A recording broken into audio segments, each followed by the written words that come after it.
اهلا اهلا. النهارده القارئ بتاعي اداني علامه انه لازم اغير السنسور.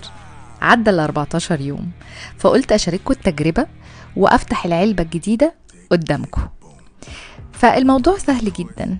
العلبه بتيجي معاها ارشادات ومعاها قطعتين او جزئين، الجهاز الصغير ده والسنسور نفسه.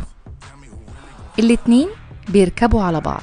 الجهاز الصغير ده بيساعد السنسور يدخل ويلزق في الجسم بسهولة.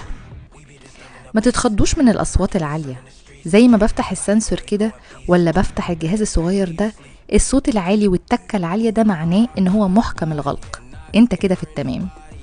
هنتأكد بس ان السنون راكبة على بعض، والتكة العالية دي تؤكد انك ركبته صح. السنسور لزق في الجهاز فيه زرارين صغيرين. كل اللي بعمله اني بختار المكان الصح، العضلة الخلفية من الدراع، واضغط عليهم، وبكده يبقى تركب بمنتهى السهولة والبساطة.